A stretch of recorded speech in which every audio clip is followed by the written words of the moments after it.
You're so ordered. Yep. Perfect. Great.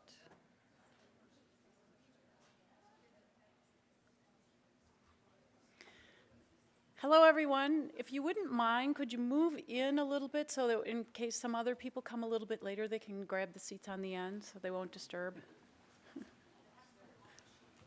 Thank you.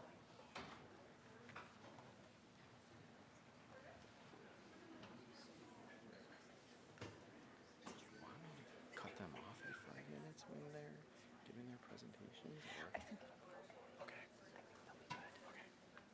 Okay, so welcome to the panel discussion. So the emerging growth company presentation is always a crowd favorite. So we have a really great panel that are going to talk about their journeys, their entrepreneurial journeys today.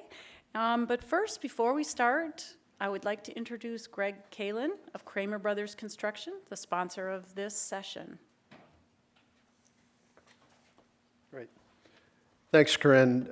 Good afternoon, everyone, and welcome to our first panel session of the day. There's a few people in the crowd that know me, so they're probably really nervous right now that I've got the mic and I'm going to say something, but I won't do that. I'm Greg Kalin, Vice President at Kramer Brothers, and we're thrilled to be sponsoring today's Emerging Growth Company Presentations panel. As a construction leader in biotech and life sciences, Kramer Brothers is passionate about supporting the growth and innovation that propel these companies forward. Our longstanding partnership with Promega is a testament to this commitment. We began working with them back in the 1980s, back when they were still an emerging company. Since then, we've collaborated on over 50 projects, contributing to their evolution into a global biotechnology leader. We're honored to have been their trusted construction partner throughout this journey. How great was it to start the morning with Sarah Mann's keynote on Promega's AI initiatives. With a 76-year legacy, Kramer Brothers is proud of our longstanding support of BioForward and the industry as a whole. While I personally struggled to pass high school biology, all of us at Kramer Brothers agree science is pretty cool. In today's session, you'll hear from entrepreneurial leaders in Wisconsin's manufacturing ecosystem. They'll share how their companies play a critical role in advancing the biohealth industry. On behalf of Kramer Brothers, I'm pleased to introduce Joey Frayne, Technology Investment Manager at WEDC. Please join me in welcoming Joey.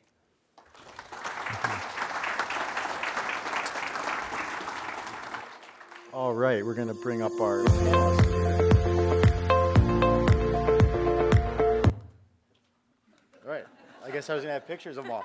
So we'll have everyone kind of come up here quick. We have Brian Volkman, who's the co-founder of XLock Biosciences.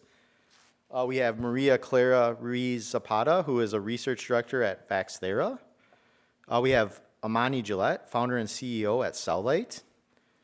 We have Howard Teeter, who is our chief financial officer, or is the chief financial officer at AdvantiGen Biosciences. And we have Lalitha, who is the founder and CEO of Nelambos. She is going to be our first one to present, so I'm going to pass it on to Lalitha. Okay, thank you. Hi, good afternoon, everyone. I'm Lalitha Ramamoorthy. Am I too loud, or is it fine? Okay, thank you. I'm Lalitha Ramamoorthy, and I'm the founder and CEO of Nelambos. I call myself the accidental entrepreneur because that's exactly what I am. Now, what is Nelambos? Nelambos is a biotech company based in Madison, which is focused on the early detection of UTIs. Early and timely detection of UTIs. Why UTIs? It's because of a personal experience caring for a loved one. You know, everyone talks about cancer, this is happening, and all the emphasis. And then they say, UTI, it's just a UTI.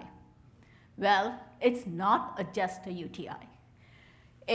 I'm a faculty from Marion University, a retired faculty from Marion University in Fond du Lac. And I thought I had retired, but in 2022, my mother suffered a stroke. The stroke brought her down, but it was UTI that caused all the pain and suffering. And in an elderly person, it is not just a UTI. You can see all the symptoms. I don't need to read it to you. All this pain and suffering, I was a witness to it. I was sitting by her bedside, angry, frustrated. Why isn't there a test to detect this simple infection early on? And why don't the doctors take it seriously? And this simple UTI can turn into sepsis. And the end was absolutely miserable. And sitting by her bedside, I kept getting angrier. And then I kept saying, why doesn't somebody do something about it? That's when I decided I will do something about it. I'm a microbiology professor, for goodness sake. I have the training in biochemistry and molecular immunology. I'm going to do this. So I went from talking about lesson plans to talking about business plans. It might sound intimidating, but if you're somebody who's done this, you can do it. And instead of talking about bacterial pathogenesis, I started talking about how to detect these pathogens. Because you see, when you talk about this in my microbiology class, it was very exciting. I went into all the gory details of how the bacteria invades, how it goes through, attacks the host defense, all that stuff. But when you're sitting by the bedside of someone who you really love, you care, and they are going through this miserable situation, no, it's not okay. And then using the resources that I found in the Madison area, I started the company. And for any one of you who is interested in knowing about the resources that are available, the biggest hurdle I had was finding a lab. I'm a retired faculty from Central Wisconsin. I'm not from UW-Madison. How am I going to do this? Forward Biolabs came to my rescue. I found a place where I could actually do research. The BSL-2 research that is needed, I was able to do that. And all the other resources that I mentioned here, there are lots of them. And one other point before, if it's time, I just want to talk about, because everyone talked about workforce development. When you start this biotech company, how are you going to get the talent? I don't have that problem. Talent acquisition is not going to be my problem, because prior to starting this company, when I retired from Marion, I was thinking of starting workforce development because my students were not getting meaningful jobs. Gainful employment was my mantra at that point.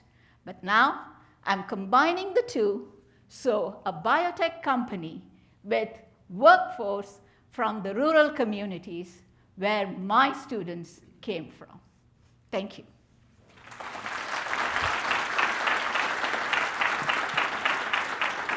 So next we have Howard from AdvantiGen.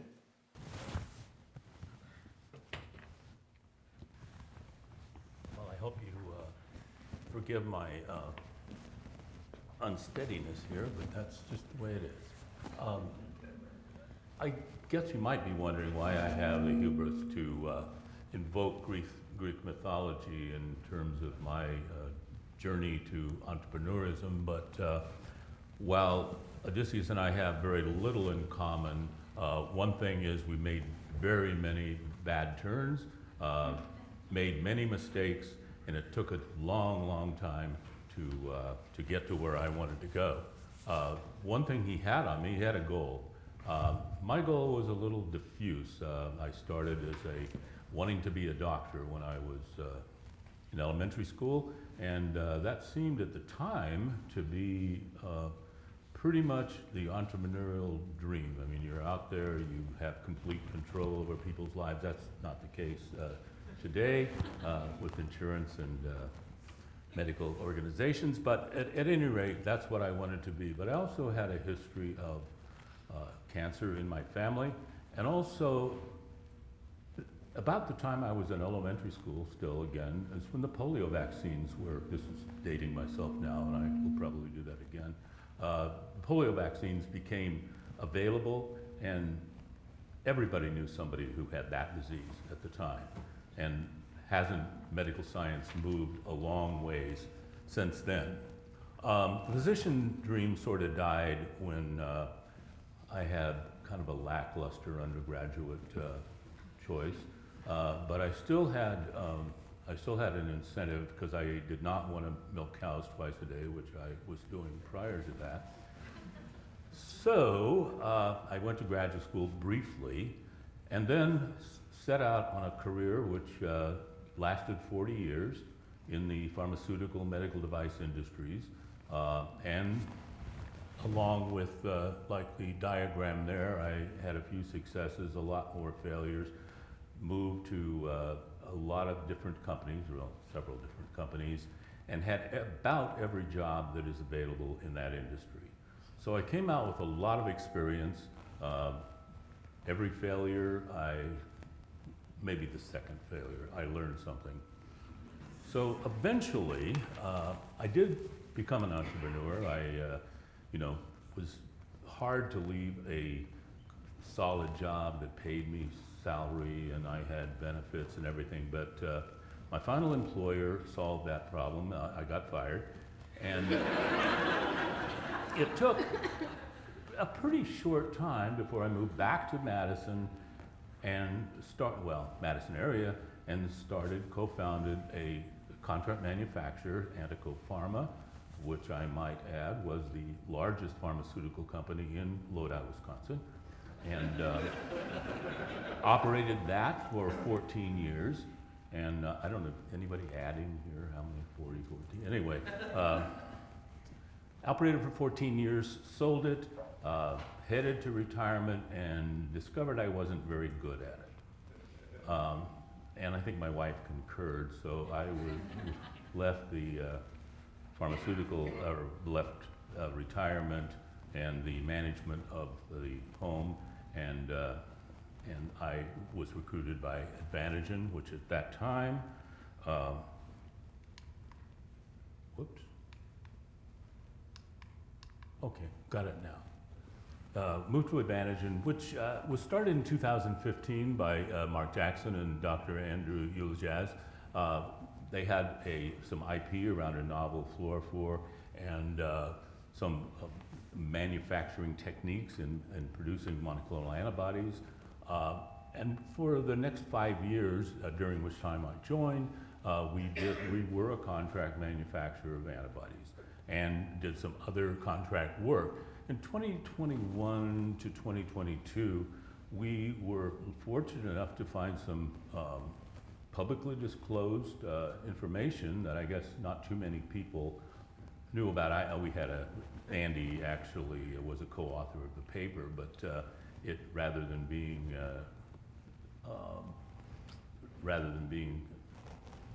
getting a patent, they just published. So we ended up having access to a very novel checkpoint inhibitor. Here's the executive team, and I think the one thing that I learned as part of the things that I learned was that these are people that I trust, people that that are very complementary in their skills. I wasn't chosen, as I said, I had every job, including some science-based jobs, but my science was pretty old, and so being the person who could add and subtract better than anybody else, now that's not saying I became the CFO. Actually, I named myself CFO because I was volunteering, so what are they gonna say? Anyway, cancer therapy, as I'm not telling anybody here, has been around for a very long time. I mean, cancer is a drug that was discovered, well, back when Homer was writing the Odyssey. And there was many ways, chemotherapy, surgery, these are still.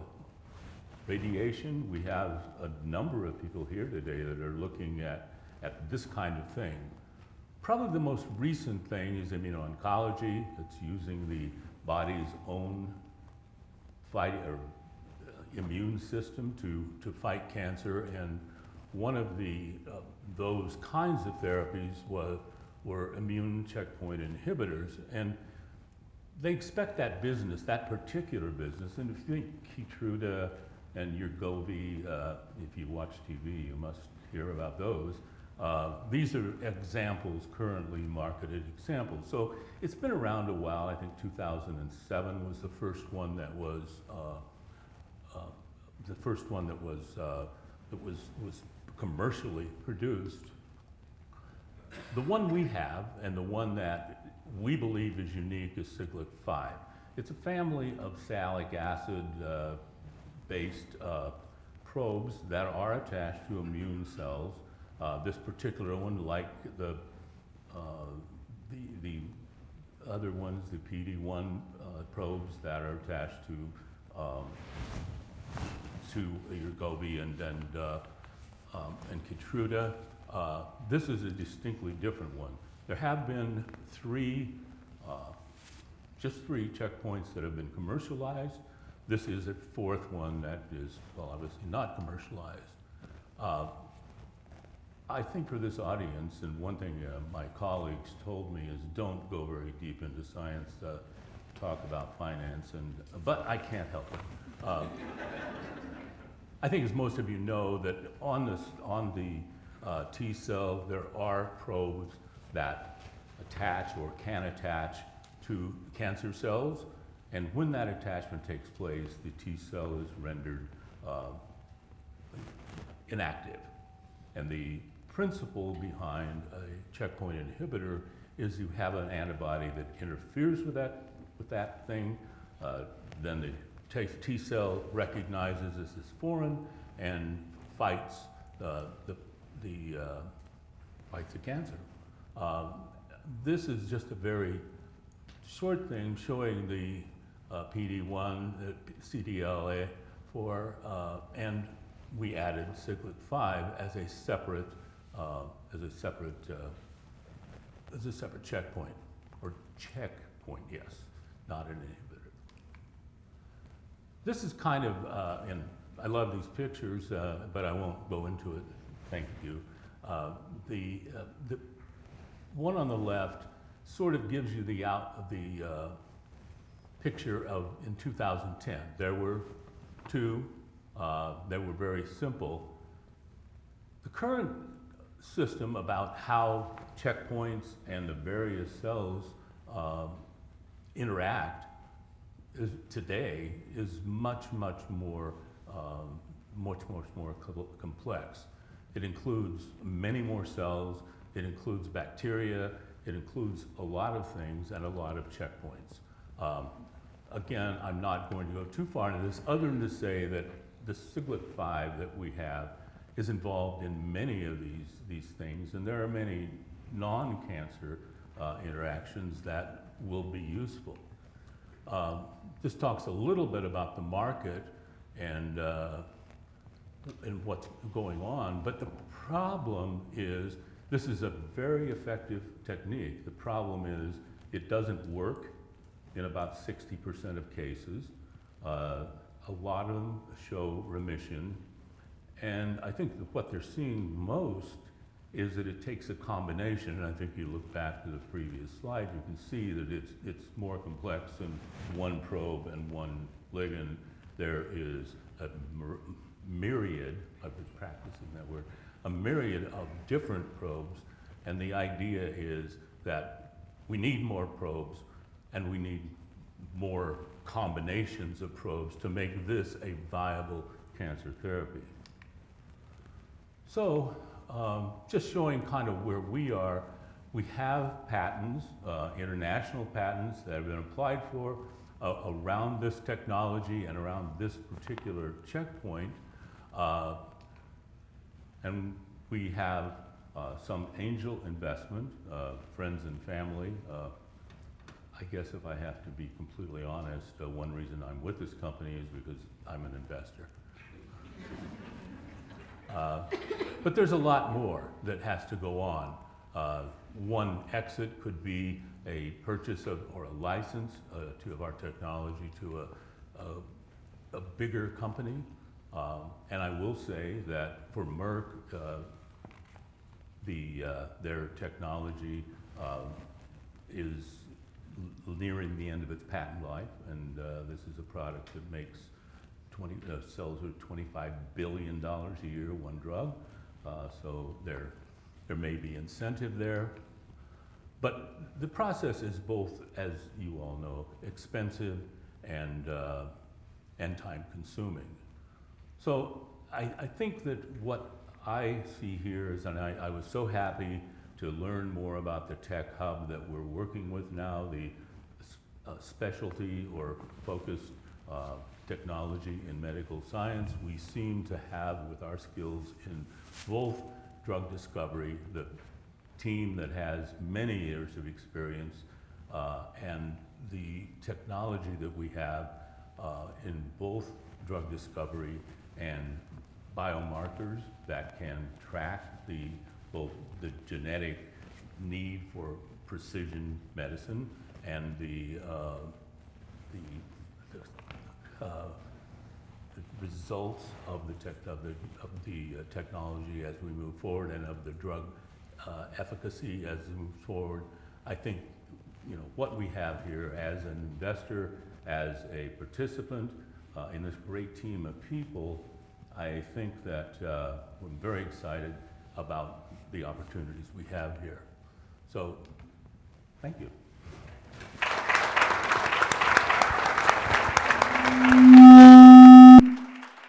All right, Amani from SeLight.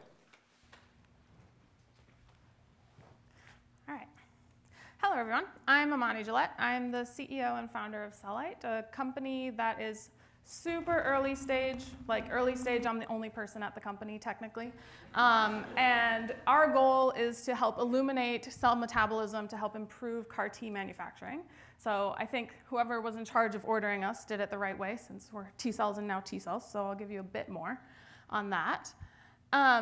So I wanted to talk about kind of the startup path that we followed and how we got to where we are now.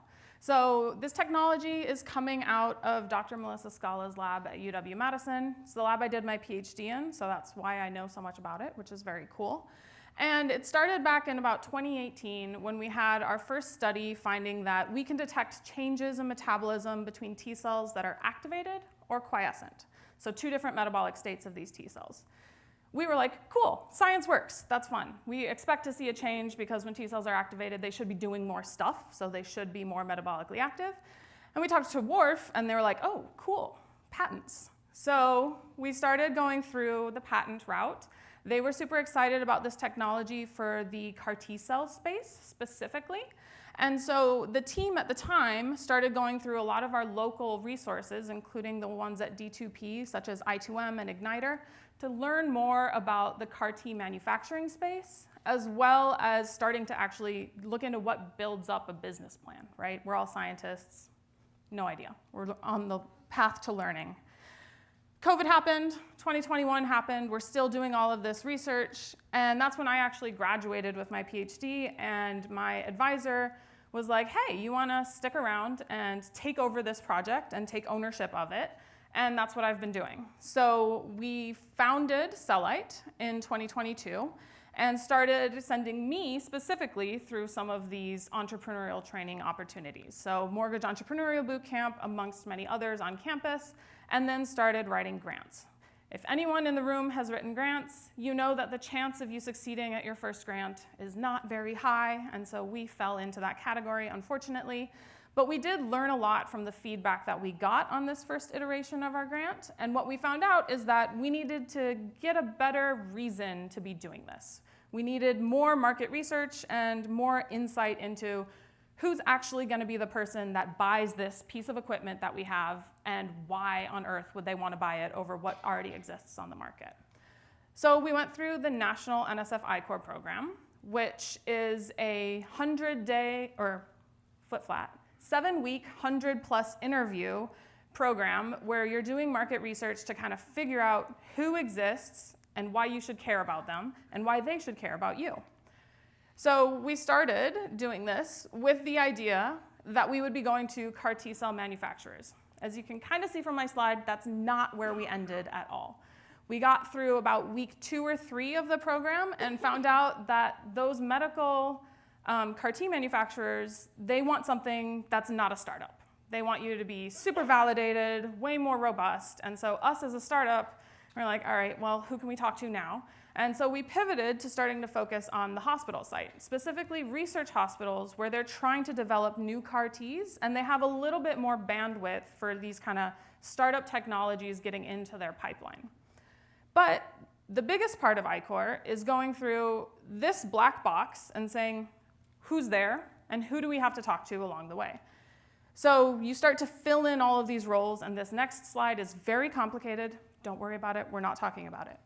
All of these people exist in these ecosystems. People that I had never heard of before, most of the people in my lab had never heard of before, but now we had to think about them. So we had to think about who's gonna actually use our system, who's gonna buy our system. Are they the same person? Definitely not in the case of hospitals.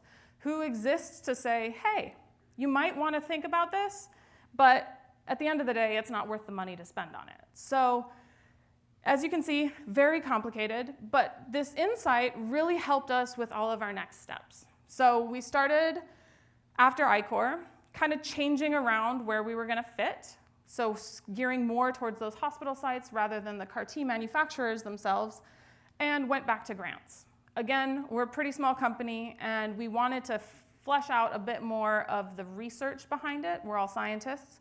So we're doing more research in the lab, but we're also writing grants that focus on getting this data to support the idea that our technology will be really helpful in this CAR T-cell space. And so now I want to give a little bit about why we think that we fit here. So CAR T-cell therapy is a cancer therapy that basically involves taking blood from individual patients, isolating their T cells, manufacturing those T cells, and putting them back into those same exact patients.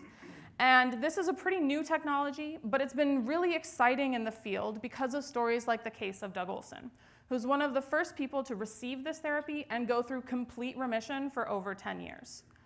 Unfortunately, that's not the reality for most patients who get this therapy. Most of them either relapse or they don't have a full remission, which is challenging because this cost of therapy is so high. And the cost of this therapy is so high because it involves taking those cells from that person, sending them off-site for manufacturing, manufacturing them, doing all the QC, sending them back, and then treating the patient and waiting for a response. And this is very technically and logistically complex, and it means that there's a big challenge of figuring out how we can make sure that all of these patients that actually go through this whole process have a story like Doug's, which isn't the case right now. So the Scala lab is based around the idea of autofluorescence. So that's kind of what we're taking in the company at SeLight. And we're specifically looking at the autofluorescence of a molecule called NADPH, which is involved in metabolic processes in every single one of our cells. So if I were to shine a laser on my skin, not this one at a right wavelength, and use a specialty detector, I'd be able to detect that fluorescence. And that fluorescence would change depending on the metabolic state of those cells. So we can see, are they quiescent, so just chilling, ready to be told to do something, or are they already freaking out because this patient has gone through cancer therapy and they're quite sick? And more excitingly for us, based on our work that we did with the WARF accelerator, we were able to build a prototype. Ooh, I'm sorry, I didn't realize it had noise. That shows T cells flowing, and you can see that they pop up on the screen and their detected autofluorescence is plotted at the exact same time, and we can tell whether they're quiescent or activated with 92% accuracy. That's the only data. It's just fun to show videos, and we were very excited that it worked. So our overall thing with this is that we think that this can be used as a screening tool early on to help determine whether a patient's cells are ready and going to be good enough at the end of CAR T manufacturing. So that's what we took through our grant applications. And that's what we're working on right now, is developing a flow chip that actually makes these measurements more robust and that we can do them quicker with high accuracy. And also trying to work on our prototype, because if you know researchers or engineers in our case, our prototype looks like a mess. You're never going to sell it to anyone. It's a microscope with a bunch of stuff stuck to it with duct tape, obviously. And so we need to make it a lot more marketable. And so that's kind of what we're working on while we wait to hear back on our grants. Thanks.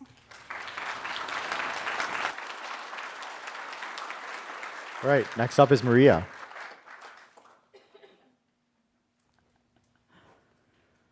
Well, thank you to everyone for being here. It's very good to see some familiar faces and to see my team also here. It's very exciting for me to be here. I'm also thankful for for the invitation of speaking here. And as a starter, I want to acknowledge also all the things that I'm grateful for. I would like to acknowledge the territory. I would like to acknowledge the water, the sun, the wind, the land. That is what have us here today healthy. So saying that, I would like to start telling a little bit of my story as an entrepreneur. I started in 2011. I have companies in Argentina, in Brazil, and then I started in Colombia in 2013 with a capital of $100. And then in 2019, our revenue was $250,000. We have 80% of the people that was working with us, women, and we were supporting 250 families in the Colombian countryside. That was possible to do by working with this people that is there, ProColombia, which is one of our governmental institutions that help entrepreneurs and companies to go globally, and also Vital Voices, which is the first woman-focused, non-governmental institution that was founded by Hillary Clinton 15 years ago, and that now is leading change around the world with women, not only from third world countries, but from everywhere. So that wonderful dream and that mission and that purpose that we have and that was working in 2019, and it was our best year, was completely shattered in 2020 by COVID. We have to close the company. We have to negotiate with the families what was the best way to go, what was what they needed, and it was, of course, nothing that we were expecting. So it was a really hard time for us. It was shattering to see how everything that we have worked so hard for have been devastated by that. And to be honest, with the strike like that, you feel that you fail completely and that is never going to be up again. After that, it was one of the worst years of my life. You feel very lonely when you have built something and you don't see anything that stay, anything that stay. But entrepreneurship is a little bit like science. You have to deal with frustration every day. So once you push through that, there's another way. We founded another company that is working still. And that same tragedy, in a way, but in a way for us, but also, well, the situation of the COVID-19 was also the environment where Vaxthera was born. So while we were failing, our founders in Vaxthera were thinking what we can do better. And it was the opportunity for our country to realize that we have the potential to create our own vaccines, that we were able to be autonomous with the science that we have and with the investment that we have to create our own COVID-19 vaccine. We were very happy to receive 2 months ago the patent from the United States Office of Patents. It is the first patent for a Latin American country for COVID vaccine made by us, designed by us. We hope that is going to be saving lives and for sure have an impact in the region. Other thing that we have done in these 3 years of being in the market, or other of our achievements during this time, is to be able to build this 35,000 plant. We have this plant in the second biggest city in the country, which is Medellin. And we are there not only designing our own vaccines in our BSL-3 state-of-the-art laboratory, but also doing filling, and we're able now to produce 100 million doses per year. We have worked, of course, with different strategic alliances to expanding our vaccine reach. Madison have always been our home. Many of the scientists that have been working with us have been trained in Madison. Many of us have been living in Madison for different times. We're very proud to be in Wisconsin. And of course, since the beginning of the seminar, of the summit, we hear people talking about how strong our ecosystem is and also how great the research that we're doing is. I think we're here because of you. The talented people that is here and also the kind people that is here, it's amazing to work with. So that was, of course, one of the things that bring us here. We look forward to keep ensuring quality in our products, and we are working for the certifications for different international institutions like FDA and EMA, which is like FDA but in Europe, and also in BIMA, which is our own. Our plant also have technology from USA, from Belgium. We work with Universals, with India. We have different projects going on right now with them. And we also have one big project with UW. They're our big allies. We love working with them. This project is from USDA, and we are working on a global health vaccine. This is one, sum of our research pipeline. We're focused right now in emerging diseases and also in diseases that have been neglected for many years. So if you see, we have, of course, universal coronavirus, which is the one that we get a patent for, but we also have monkeypox, chikungunya, Zika, yellow fever. All of these are tropical diseases that are not only in our region, but that also globally in the tropical world, and that have deaths and make our industry lose money, or industries lose money, and also lose people, lose families, lose time in a big way. And the fact that we in the United States have not heard from it, it's something that we probably will change very soon. So we need to be ready for that also in a global level.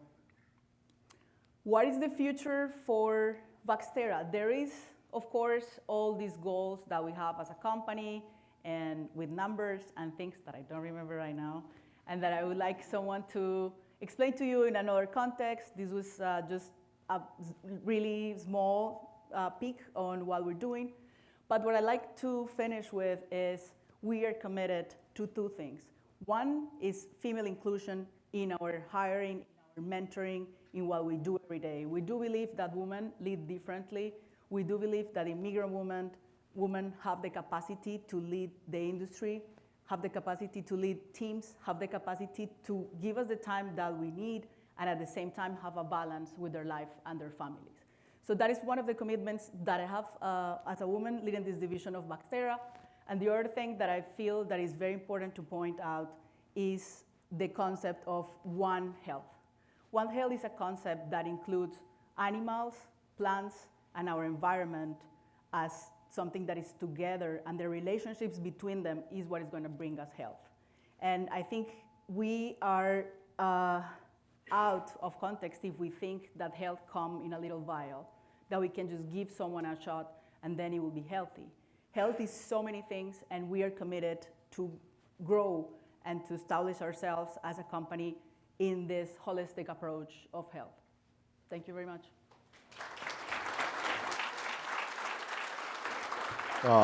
Last up, we have Brian.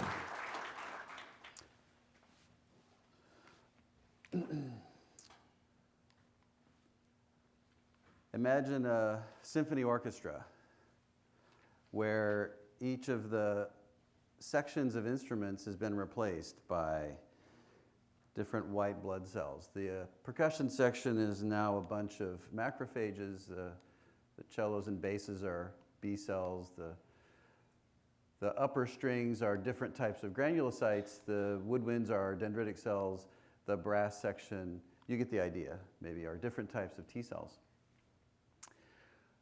And this orchestra is your cellular immune system. And every orchestra, in order to perform optimally, needs a very skilled conductor to lead it. And XLock Biosciences, the company that I'm here to represent as Chief Scientific Officer, understands and knows how to optimize that conductor for the immune system using the chemokine family of proteins, which naturally in your body act as a molecular maestro that keeps the immune system playing well, in tune, together to make beautiful music. Now, I bet some of you have played in a band or an orchestra. Did you ever play an instrument in school?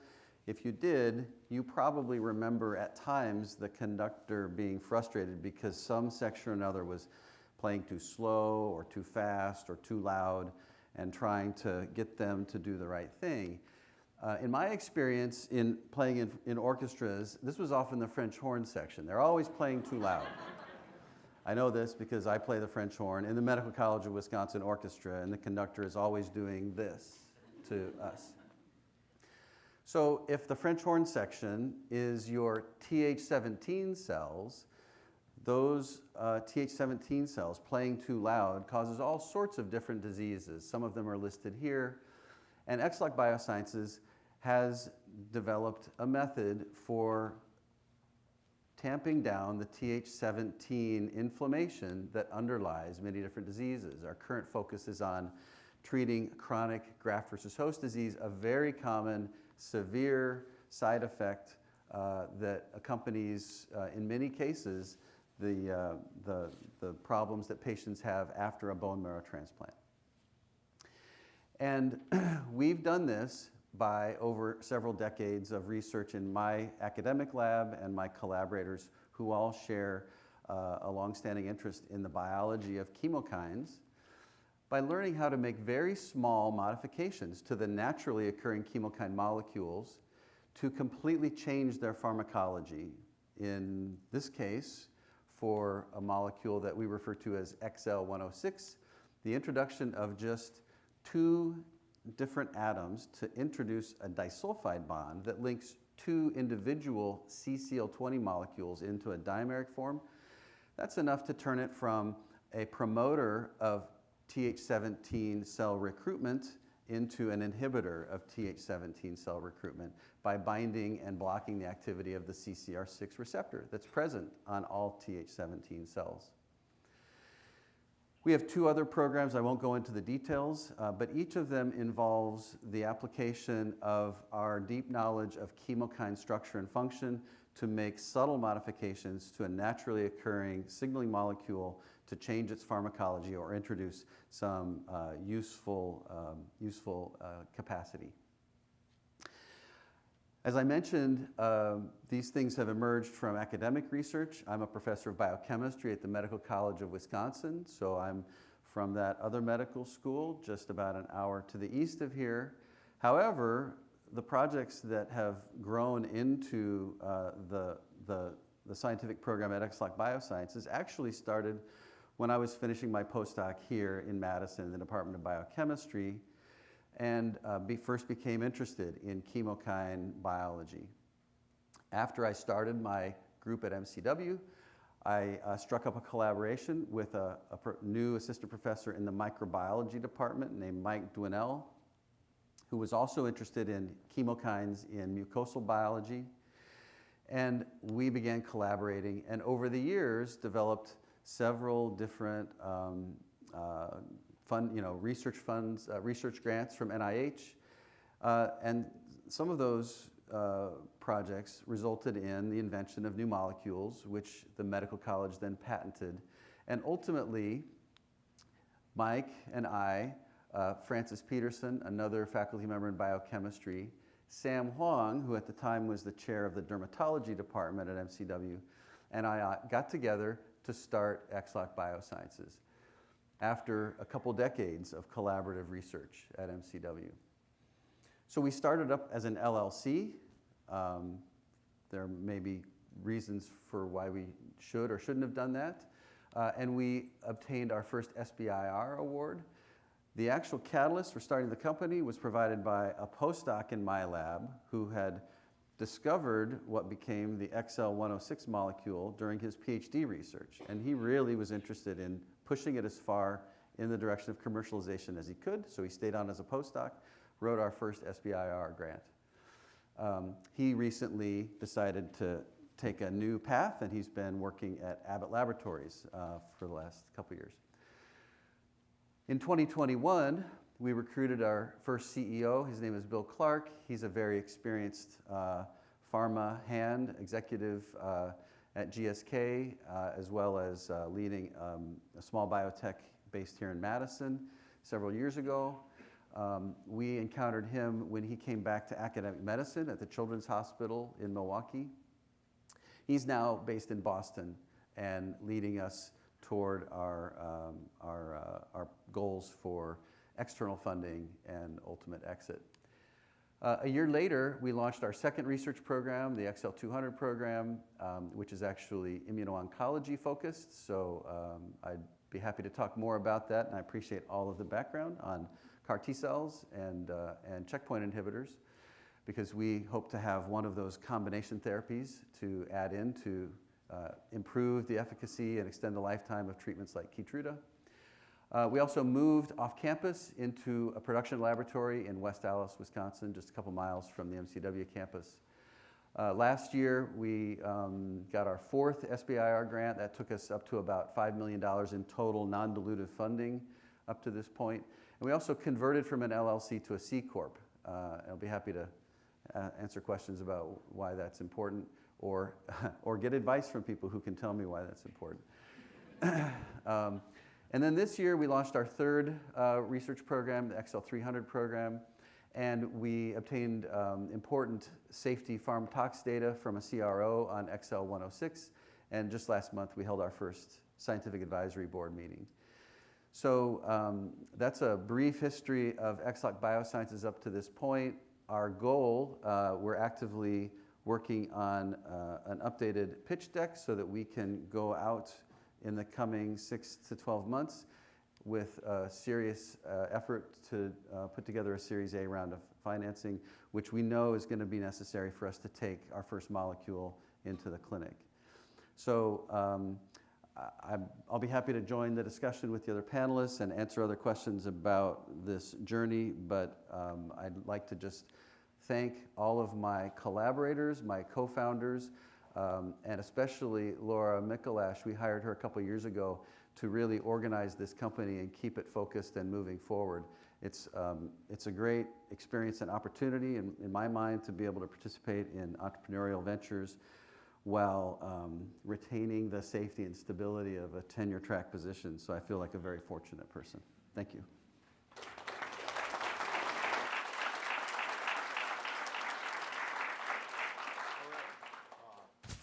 See if she turns my mic. Can you hear me?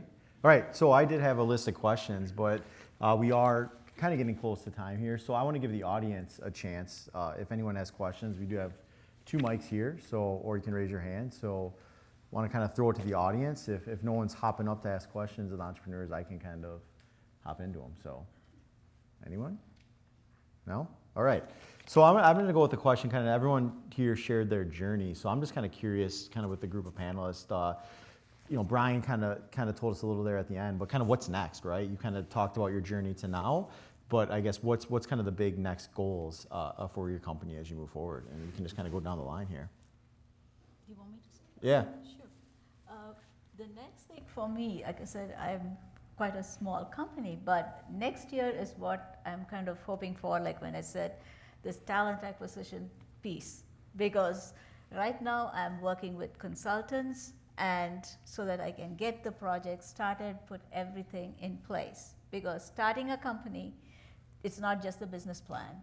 You need to have different departments and places. I have a vision, and that is to develop a UTI test.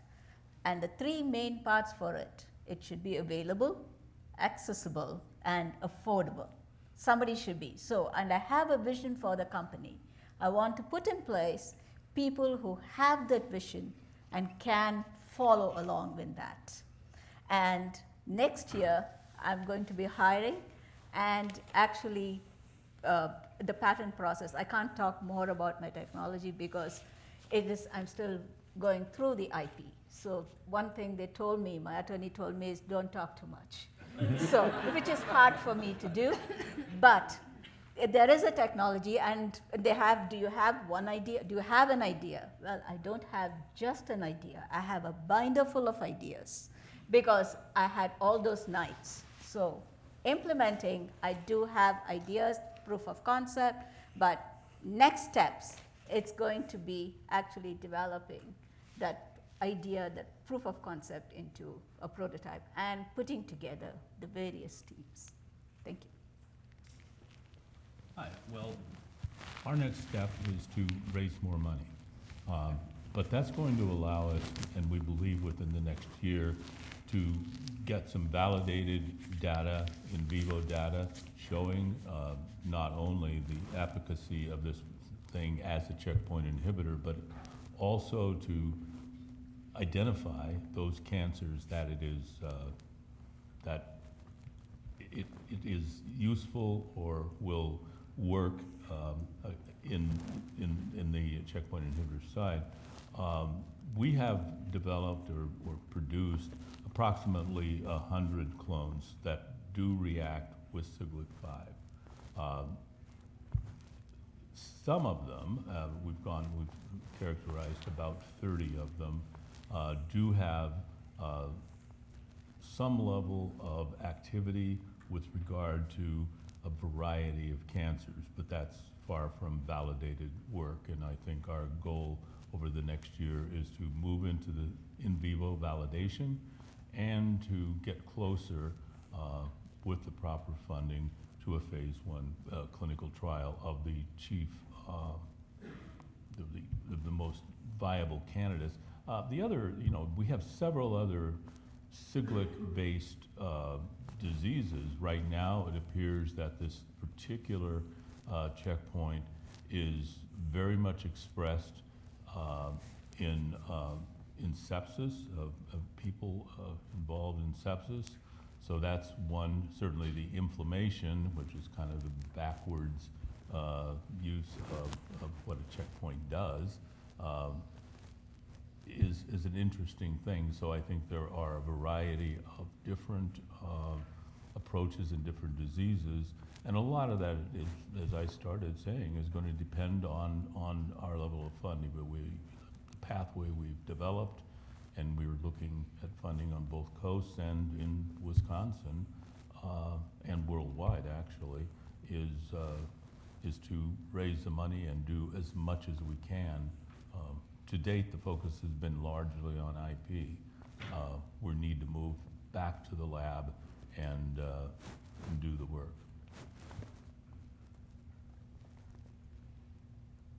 So our next steps, I kind of mentioned them in my talk. We are looking to, hopefully, fingers crossed for everybody, get funding, obviously. We have grants out there, so we're hoping to get good feedback and then be able to take that grant money and transition it into a more marketable, minimum viable product. In the meantime, we are still working in the lab to kind of develop the chip design to make sure that our measurements are high throughput and reliable, and then also do some additional validation testing on more samples than the ones that we have initially. Well, for us, I hope that next year will allow us to finish the configuration of our team. And then we are also looking forward to start exploring different platforms in vaccine production. Right now we work with vector and DNA vaccines, so we would like to establish different platforms for us, like mRNA vaccines, and we want to do that through some of the alliances that we have with European companies. Anything you want to add, Brian, from the end of yours? Well, before we raise money, or while we're raising money, we need to transfer our GLP manufacturing process to a GMP process. And we have second generation designs that we're developing and testing in animal models. So there's plenty of R&D to keep doing while we're moving through the rest of the pre-IND work. Thank you.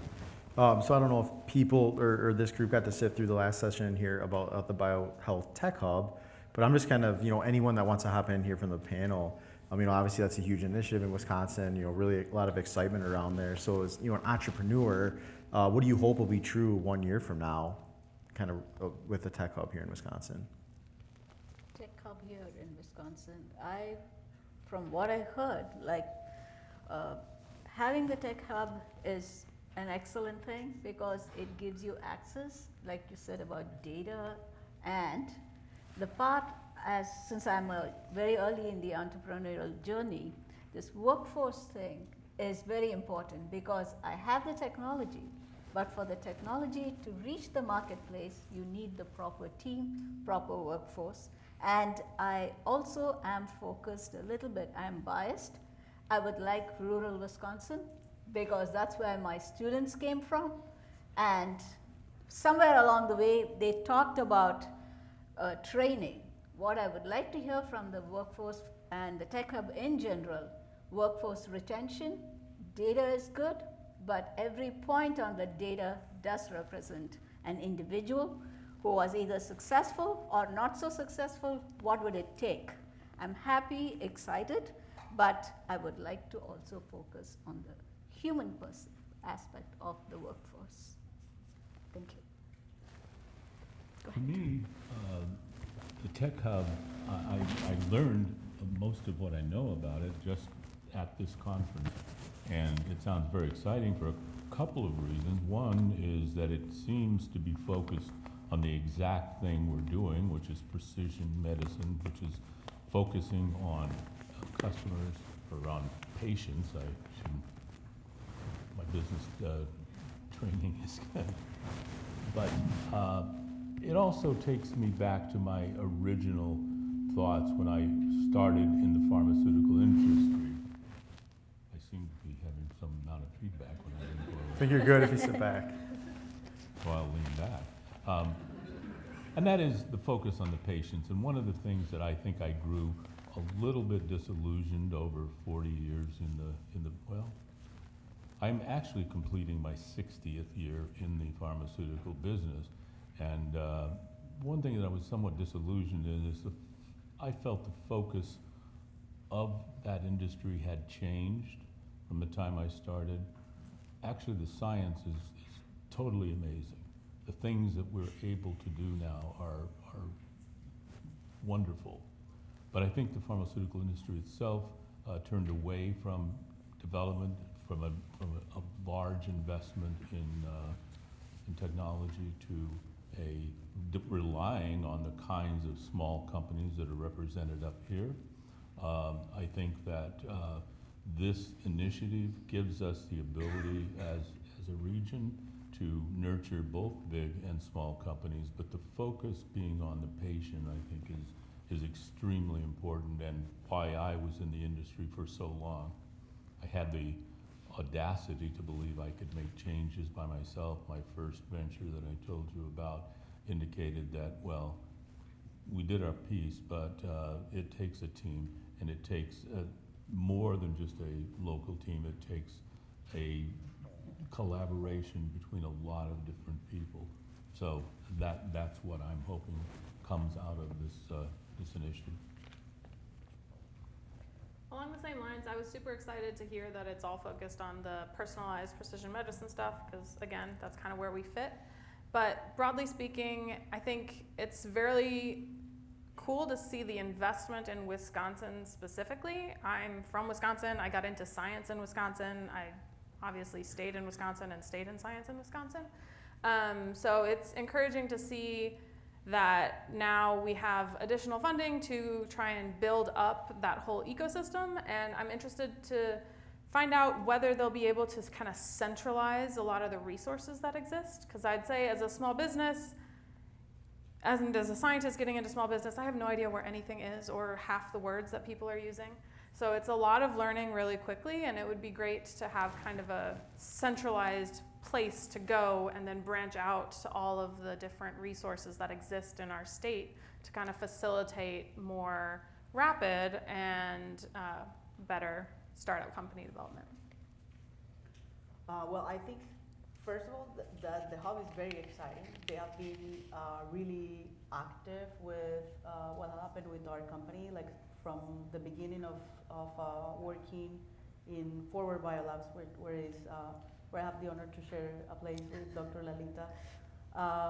Since the beginning, they have been like following what we have been doing and in contact with us and like showing us different possibilities to expand our reach and our knowledge and our connections. And I think that mission, even before what happened with the funding and all that, was very well done. So I think I'm excited for the experiences that other companies have, being this one of the opportunities to use in order to connect with everyone. And I think support each other in what we have. It's been really something else to meet people that have companies that you can see in the future how you can work with them. That what they are developing is exactly what you need, is the piece that is missing for what you're trying to do. So I think that is the most exciting part of it. I'd like to see the Center for Technology Commercialization become even more effective and powerful than it already is. I was remiss in not crediting CTC people, WEDC more broadly, in XLock's successful launch and ability to survive for the last 5 years. Their programs, their advanced grant program, their assistance with SBIR grant writing is indispensable. And anybody who's interested in startup companies in this audience who doesn't already know personally the people at CTC, I urge you to go and get to know them right away. I just wanted to add one more piece. CTC is an excellent resource, and next SBDC offers courses. So if you want to know anything before you start the entrepreneurial journey, it's not really that intimidating. It looks intimidating, but if I can do it, you can do it. And second, and the last one, market research, everyone gets overwhelmed. Between the library at the UW Business School and the Size Up Wisconsin tool that is there on the WEDC website, use it. It's there, and if you don't understand, there are office hours. Please go for that. The wealth of information, this customer discovery, it took me just about a day. You can figure out, you can map, it's an excellent tool. I just wanted to say those resources are available, and if you can't, or if you run into any roadblocks, email the person listed on that, and they will get back to you, and they are helpful. And as I said in my slide, there are resources, they are available, accessible, and the people are approachable. That's all I want to summarize. Thank you. Well, we're at time, we're actually over time. So I want to thank everyone for coming. I want to thank the panelists, our sponsor, Kramer Brothers. Just a couple kind of last thoughts that I had written down as we heard, personal stories of entrepreneurship. We heard that not all these entrepreneurs were successful the first time or every time. They're encouraging you all to use the resources available to kind of help in your journey. So those are, kind of some of the takeaways I have is it's not always a straight line. It's not always a, kind of perfect up as an entrepreneur, but there are people to help and you have to learn from those mistakes. So I think we're going to networking. So grab these entrepreneurs, grab me. Thanks for coming.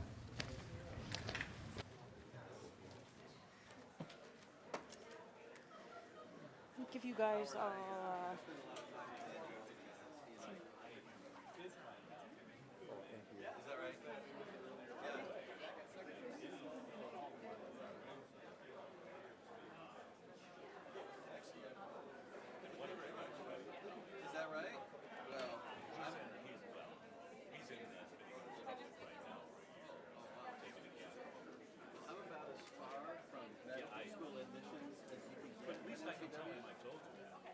Well, you certainly can do that.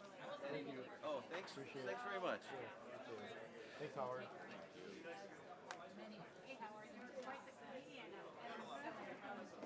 I hope I was. Thank you very much, Laura. thanks for standing in. Stand up, biotech comment.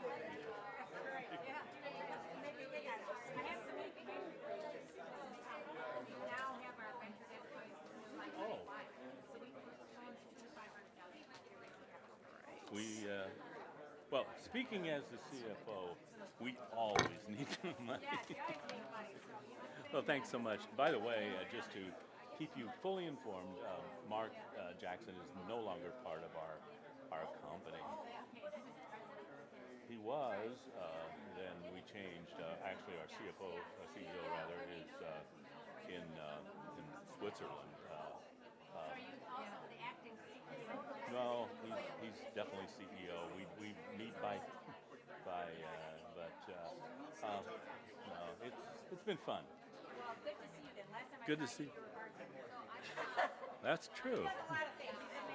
He's amazing. He's amazing. Well, you know, this job doesn't pay very much. For a volunteer. Right.